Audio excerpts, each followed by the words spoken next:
Specific आपण जो सन्माननीय सदस्य आणि माजी विरोधी पक्षनेते वरट्टीवार साहेबांनी जो प्रश्न विचारलाय की हा तांदूळ नेमका आला कुठून. अध्यक्ष महोदय, पोलिसांमार्फत ही केली गेलेली ही कारवाई आहे. नाकाबंदीमध्ये सदर तांदूळ हा 30 टनचा तांदूळ हा या ट्रकमध्ये आपल्याला आढळला. अध्यक्ष महोदय, जो ट्रक जो होता तो शासकीय नव्हता. प्रथमदर्शनी जे आढळलेला आहे, आपल्याला माहिती आहे की ज्यावेळेला तांदूळ शासकीय गाड्यामध्ये ज्यावेळेला त्याचा जो प्रवास होतो त्याची विशिष्ट पद्धतीची पॅकेजिंग असते, तशी देखील शासकीय कुठलीही पॅकेजिंग नव्हती आणि प्रायव्हेट हा तांदूळ होता हे प्रथमदर्शनी आपल्याला लक्षात आलेलं आहे. विशेष म्हणजे हा तांदूळ जो होता तो कृषी उत्पन्न बाजार समिती माजलगाव इथे ठेवला गेलेला होता आणि तिकडनं त्यांनी तो उचलला होता. आपण पुरवठा विभागाने कृषी उत्पन्न बाजार समितीला देखील पत्रव्यवहार केला आणि माहिती याची विचारल्यानंतर कृषी उत्पन्न बाजार समितीने याचं उत्तर असं दिलं की माहिती अशी दिलेली आहे की असा कुठलाही पद्धतीचा तांदूळ खरेदी विक्री कृषी उत्पन्न बाजार समितीमध्ये झालेली नाही.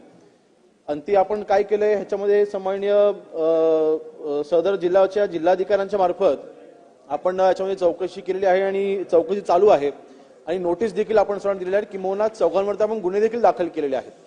जो मालक आहे, ट्रक मालक होता, ड्रायव्हर क्लिनरवरती आपण तर केलेलाच आहे, परंतु ज्या प्रायव्हेट एजन्सीने ह्या तांदूळाची जी उचल केली होती त्यांच्यावर देखील आपण गुन्हा दाखल केलेला आहे. त्यांनी काही बिलं सादर केली होती. कर्नाटकामध्ये त्यांनी हा तांदूळ प्रायव्हेट आणलेला आहे, त्यांनी अशी काही बिलं सादर केली होती. परंतु अध्यक्ष महोदय, अजूनपर्यंत चौकशी चालू आहे. याच्यावरती मी आश्वासित करू इच्छितो की आणि अजून एक माहिती की आपण जो तांदूळ जो मिळालेला आहे तो आपण लॅबमध्ये सध्या पाठवलाय. तो शासकीय तांदूळ आहे की प्रायव्हेट आहे हे सध्या आता चौकशीमध्ये प्रथमदर्शनी आपल्याला आढळलं जरी असलं तरी सुद्धा जोपर्यंत लॅबचा अहवाल येत नाही तोपर्यंत आपण त्याच्यावरती शिक्कामोर्तब करू शकत नाही की हा शासकीय आहे की नाही आहे. म्हणून आपण अध्यक्ष महोदय यामध्ये पण मंत्री महोदय, लॅब मध्ये एखादा तांदूळ शासकीय आहे की प्रायव्हेट आहे? तांदूळ असणार, लॅब कसं काय सांगणार शासकीय आहे की प्रायव्हेट आहे? याच्यामध्ये ज्यावेळेला पुरवठा केला जातो त्यावेळेला ह्याची विशिष्ट पद्धतीची पॅकेजिंग केली जाते. ह्याच्यामध्ये कुठलीही पॅकेजिंग नव्हती. जी गाडी होती ती शासकीय असली पाहिजे, ती शासकीय नव्हती. कारण शासकीय आपण जीपीएस लावतो आणि आपण जर ट्रॅकिंग करतो. सदर व्यक्तीने म्हटलेलं आहे की हा प्रायव्हेट तांदूळ आम्ही उचललेला आहे, परंतु जो उचल झालाय ते कृषी उत्पन्न बाजार समितीमधून हा तांदूळ उचलला गेला होता. म्हणून आपल्याला शंका आहे की हा शेवटी ज्यांच्यावरती आपण गुन्हा दाखल केलेला आहे ती आपण खात्री करण्यासाठी तो म्हणतोय तो खरा आहे की खोटा आहे ह्याची खातरजमा करण्यासाठी ते शेवटी त्याची प्रोसिजरच तशी आहे की जो तांदूळ मिळालेला आहे तो लॅबमध्ये पाठवून त्याची आपण खात्री करून घेतो.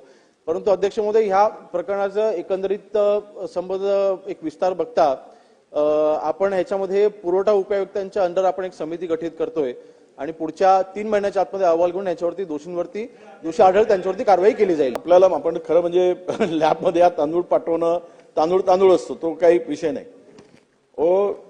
हा मोठा काळा बाजार आहे.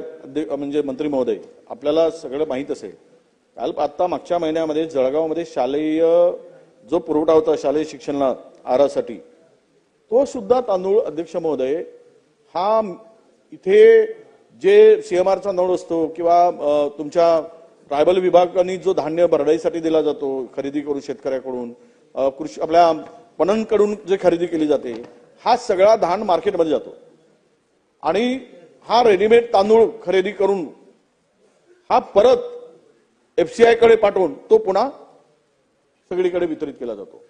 आता खरं म्हणजे मध्यंतरी हा तांदूळ तुम्ही जे आनंदाचा शिधा दिला ना त्याच्यामध्ये सुद्धा हा तांदूळ होता. आनंदाच्या शिध्यामध्ये म्हणजे हेच तांदूळ घ्यायचा, हाच मिक्स करायचा आणि हे धंदे करत राहायचे. हा सगळा असा धंदा काळा बाजार सुरू आहे.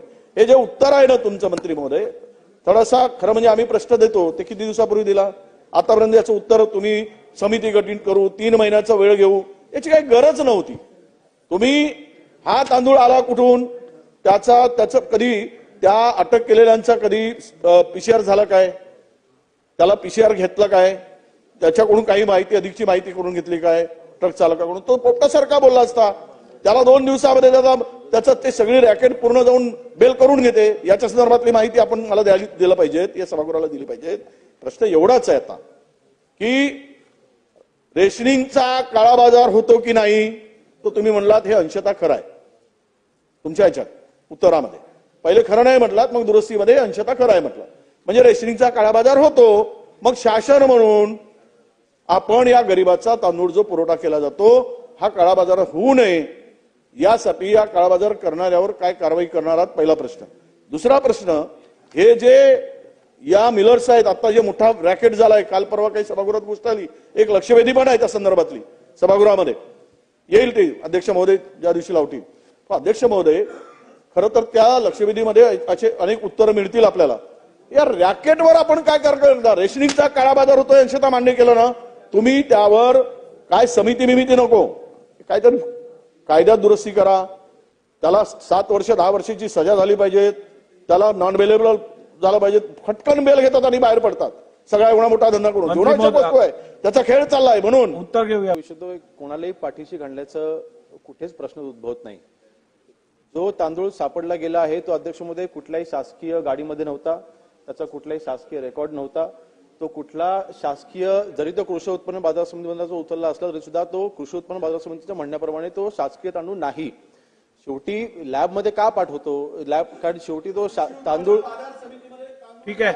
नाही, त्यांनी तसं मंत्री म्हटलं महोदय. देखील आहे, त्यांनी तसं म्हटले देखील आहे, त्यांनी तसं म्हटले देखील आहे. अध्यक्ष महोदय, ठीक आहे, या ठीक सगळ्या आहे. जे काही पुरवठे होतात, मंत्री महोदय, या संदर्भात आपण सखोल चौकशी लावून ऍक्शन टेकन रिपोर्ट पुढच्या अधिवेशनात सादर करा.